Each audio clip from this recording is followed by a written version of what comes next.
Good afternoon, and thank you again for clicking on my channel.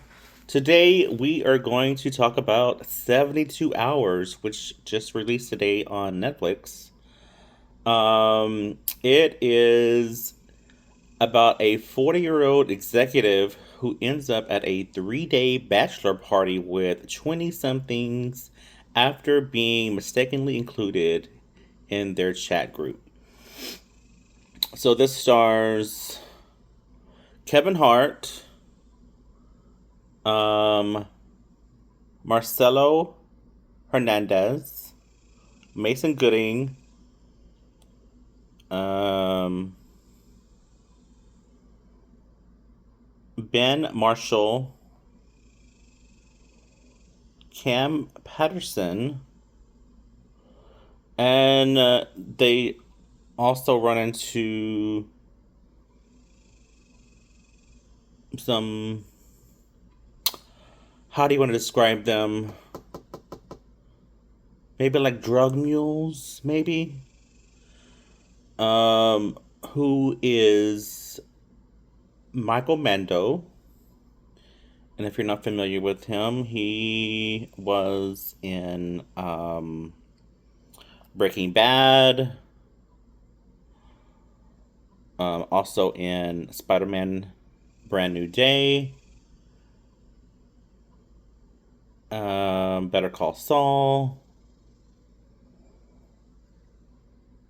um, Homecoming. He's done a few things. He always appears to be like, plays this bad guy. Also, you have Andy Garcia, Tiana Taylor, Zach Cherry, Kevin Dunn. Mike Epps is also in the film for a brief moment. Um, and yeah, so Kevin Hart. I don't know why they don't have their names, who their characters that they play on here. Anyway, so Kevin Hart plays this executive who is trying to brand this, or it is already a brand, but he's trying to come up with a new concept for this vodka brand. And the first time he tries to pitch his pitch, it doesn't go over very well.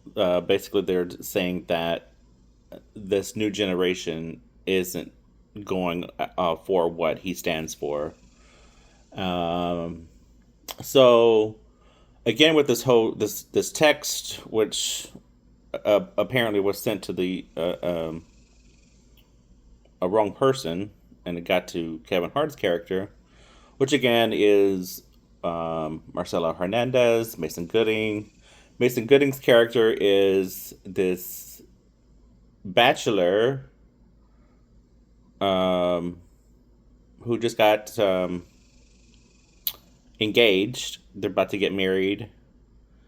So they're having a bachelor kind of party, if you will, a whole 3-day event, and they end up inviting Kevin Hart's character by mistake. And so you have Mason, Marcelo, Ben, Marshall, as like I said, as well as Cam Patterson. Cam Patterson and Ben Marshall are two new SNL members. As well, I'm sure, as you know, Marcelo Hernandez is part of the SNL um, group as well.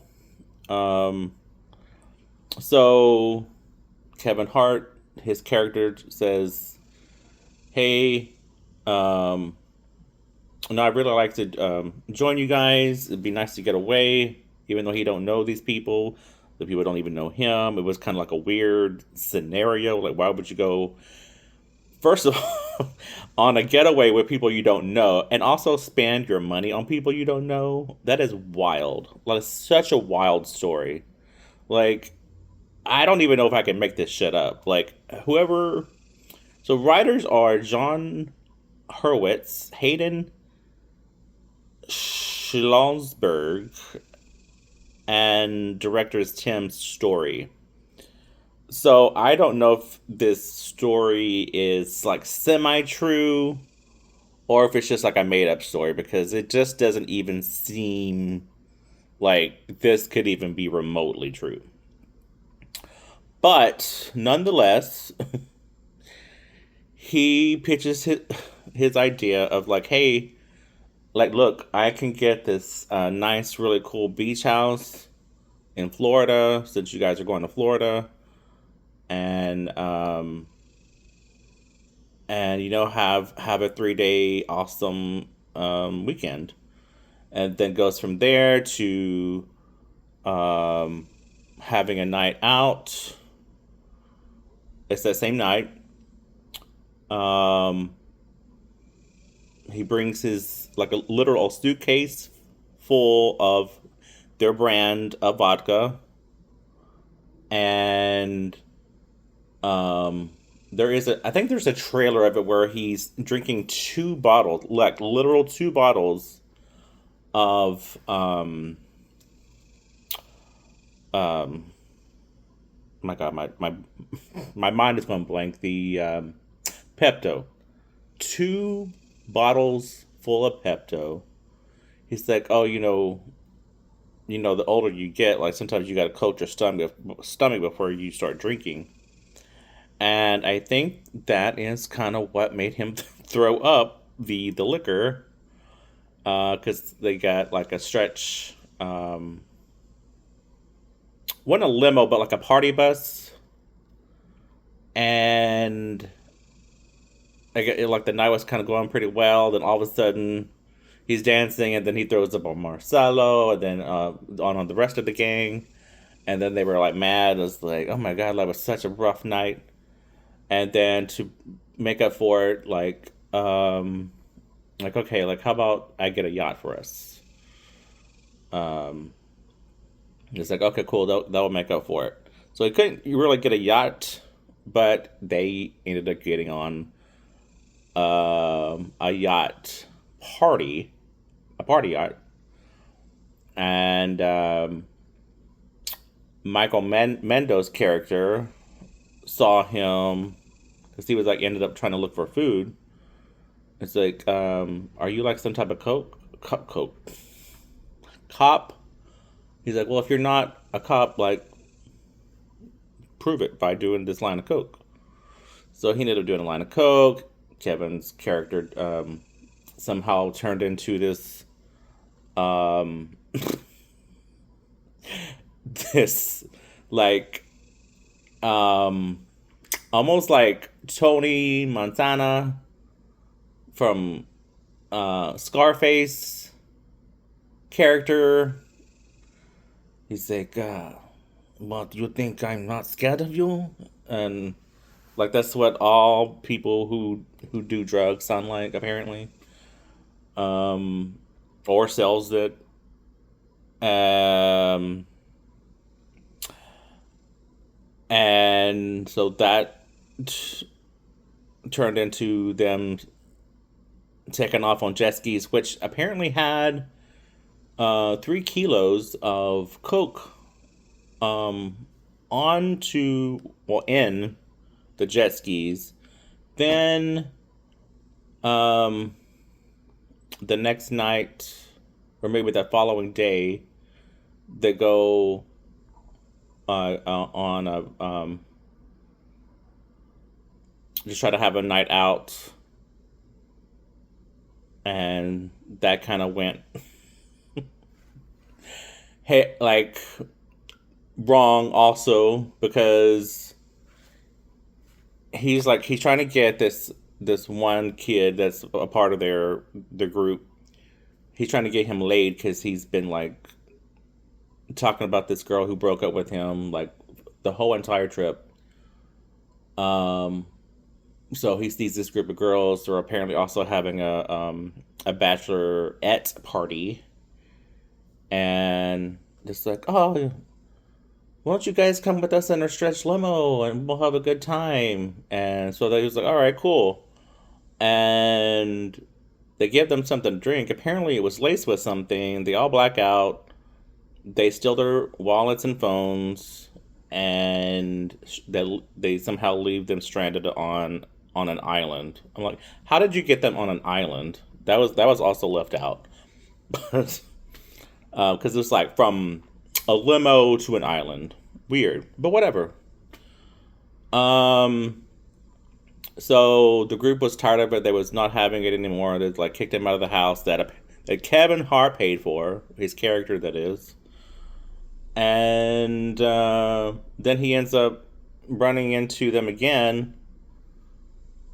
and got their stuff back as well as his and Mason's character, which is also his name, and that's the only name I remember. Mason got taken, and so for an exchange, it said, "How about you guys give us a coat back, and we'll give you your boy back." And yeah, and then the end of it was they all went to the wedding, and that's kind of how it ended, as well as Kevin Hart proposing, and then now they're engaged. Kevin Hart is with Tiana Taylor's character, which, by the way, she was very lackluster in this movie. I'm sorry, but she didn't do anything like very wow in this movie. So that's my opinion. Um, but let's read some reviews, and then I'll kind of tell you how I felt about it. First one. Oh, let's go back.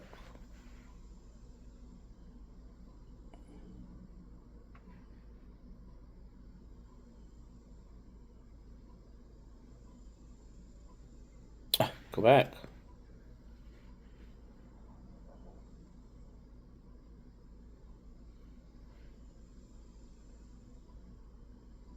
Okay. First one is a 7 out of 10. More of a light action film than a comedy. 72 Hours is a decent movie overall. Going in, I expected more of a straight up comedy because of Kevin Hart, but it's actually more of a light action movie with comedic elements. The humor is fairly mid throughout, with only one of the two moments that genuinely made me laugh out loud. Most of the comedy comes from the situations rather than the constant jokes. The story is semi original, even though it definitely gives off hangover at times. It has that same chaotic, everything keeps going wrong feeling, but it does enough to stand on its own instead of feeling like a copy. The pacing is good, and the movie never really drags. It's not anything groundbreaking or particularly memorable, but it's an easy watch if you're looking for something to entertain without having to think too much. Overall, I'll give it a 7 out of 10. It's not a must watch, but if you happen to come across it, it's worth giving a chance for a relaxed movie night. I pretty much agree with that. And now reading that, I can kind of like go off of kind of how I feel. I'd probably say maybe a 6.5 out of 10. It wasn't anything groundbreaking. Also, it wasn't a bad movie either. It was just mid, you know. Um, this next one gives it a 4 out of 10. They were pretty brutal, below average film that a week with a weak storyline. A below average film with a weak storyline, limited character development, and very few genuinely likable characters. The script felt rushed and lazy with most of the humor falling flat. It seemed to rely too heavily on Kevin Hart's presence rather than delivering a strong story or clever writing. Just because Kevin Hart is in a movie doesn't automatically make it entertaining. Overall, it was forgettable uh, and a missed opportunity. Also, kind of agree with that. But I'm not going to be that brutal with the rating. I mean, also, I'll let, okay, I'm going to finish the reviews and talk about how I feel about it. Um, This one also gives it a 4 out of 10. What happened, Kevin? I used to love watching Kevin Hart's comedies, which I thought were funny and outrageous. However, this film tried to be comical and came up really, really short. The movie lacked substance, coherence, and logic. Too bad the plot could have been different, but overall, it's just a movie about juvenile inconsistencies. Um, I'm going to kind of agree with that one as well. This one is a 5 out of 10. A few good laughs. Crazy, but the worst part of the movie is Kevin Hart. Wow. The premise is a stretch. Older guy crashes college bachelor party to do marketing research, but the execution is the problem. The cast of young SNL and SNL adjacent casts are actually very good. There are a lot of good stars that drop on. Mike Epps is not in very much, but I laughed the whole time he was on the screen. What, 2 minutes? Not even that. Some funny moments were seen, but set reasonable expectations. Oh my god, they going for Kevin. Um, this one also is a 5 out of 10. A few good laughs. Oh, I just read that one. Never mind. Um,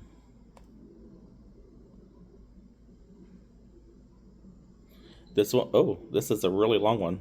I'm glad it's the last one. Okay, 7 out of 10. Best Kevin Hart movie in years. That's not saying a lot. Okay, I honestly went into the film with low expectations. I was expecting something similar to Kevin's recent films like Me Time, where I expected weak writing, weak directing, weak jokes, and bad storytelling, but I was somewhat impressed with certain aspects. I was expecting Kevin's character to be a complete idiot and just a bunch of. Um, it's funny because he's short, jokes with a bunch of screaming and running, but there were actually some cool ideas presented here with it. It wasn't as predictable on what was happening next, and mostly glad Kevin wasn't annoying in this movie. Cam Patterson's Ben Marshall, Mason Gooding, and Marcelo Hernandez are all really funny and likable in their roles.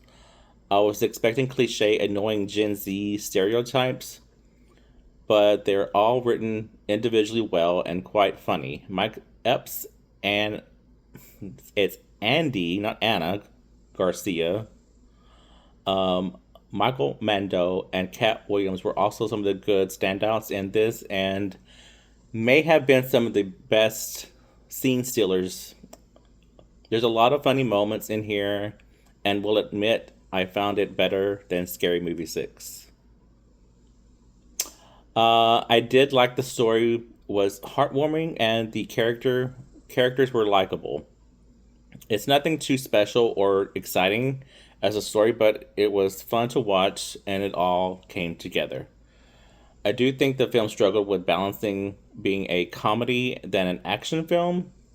At times it felt overwhelming or that it had identity issues, but it was good enough, still a fun watch. The plot is similar to The Hangover, the way I'd argue it's a better than Hangover 2 and 3. The directing is great. The action sequences, especially the limo fight scene, is done very well. The film just looks great. It does a great job of creating the vibe of the tone of Miami. The film feels like a really fun vibe overall. It just works, especially visually. My main issue was I wish the other performers had a bit more screen time, but I still had fun with this overall, and I'm shocked to say this is because I haven't enjoyed a Kevin Hart movie in years. Another issue, which is small, was Tiana Taylor seemed like the lack of chemistry um, with Kevin's girlfriend. Just seemed out of place, and Kevin just Basically just saying like they didn't seem like they matched. Um, that I really rarely felt anything between them. Kevin has strong chemistry with literally everyone other than her. Now the film isn't anything special, and in ways I can see it being forgettable, but it is one of the better Kevin Hart movies and one of the better Netflix comedies in general. It's worth a watch if you have time or can. What is, if you have time, or it can be a fun film to watch on a movie night. It's a good action comedy with sex, drugs, and violence. I see some bad reviews, and I don't get what people wanted, considering this is just the better raunchy comedy films in a while. That was a really long review, but okay. So let me just say this: I also didn't have high expectations, which I'm not going to say I love this movie, which is why I gave it the rating that I did. But also, I kind of agree in a way that I was also expecting Kevin Hart to be Kevin Hart like he normally is, like screaming and running around like a fucking idiot. Um, I'm not the biggest Kevin Hart fan. I'm gonna say that right out loud. Like, I agree with some of those other reviews saying like Kevin Hart isn't what Kevin Hart used to be. Like I will say this, like when he first started out, he was pretty funny. I don't know if it's like with aging or um being in the business so long. I don't know, but he sometimes comes off as very arrogant. You know, especially being around certain people like The Rock or um anybody else that kind of like makes his ego high.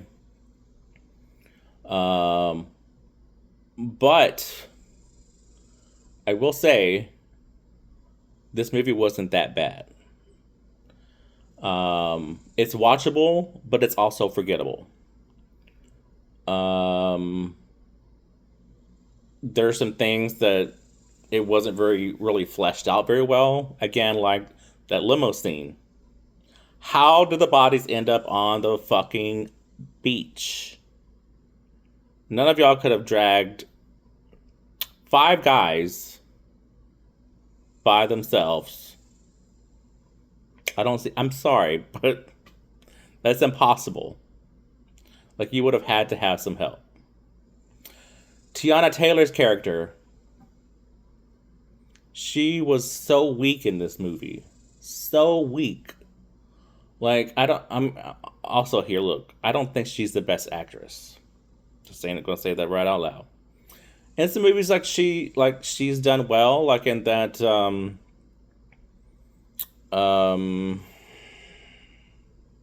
Lord, I can't even think the title, but where she either I know she was nominated, but I can't remember if she won best actress, best supporting actress. Um, but I mean, she was pretty good in the movie, so I was like, okay. But you know, in some movies, she can just kind of be like underwhelming, and I will admit and agree that the chemistry between her and Kevin just it didn't feel like they belonged together. It's like with any movie in any scene, you gotta have chemistry, or else it's not gonna be believable. That it just is what it is. Um, so I don't know. That just seemed like that was just like a almost like a last minute casting call. I don't know. Could be wrong, but the rest of the cast, like basically the whole SNL cast and Mason Gooding, phenomenal. I will also agree. I kind of wish that their stories, like how like to be more fleshed out, like kind of figure out like who they were, how did they get to be friends. You know, I think that's with a lot of characters. You know, going into any movie, like a lot of characters aren't fleshed out as well. Um, But for a Netflix comedy, and it wasn't bad. And I stick with my rating at 6.5. Um, and yeah, so it's a decent watch, and especially like if you have Netflix, check it out. I don't, because I'm not trying to pay for Netflix, especially with they keep raising prices. So no, thank you. Um, but yeah, there's still some movies that I haven't checked out. Like I'm still haven't seen the Odyssey, and I still have yet to see Evil Dead Burn, which is so sad for me. But I'm trying to get around to it. There's just been some other shit going on, which is kind of why I've kind of been on the low lately. But yeah. Anyway, um, let me know what you think of the movie if you check it out, and you know the drill. If you haven't subscribed, please do so, and you know, shoot me some thumbs up, and see you next time. All right, bye. Mwah.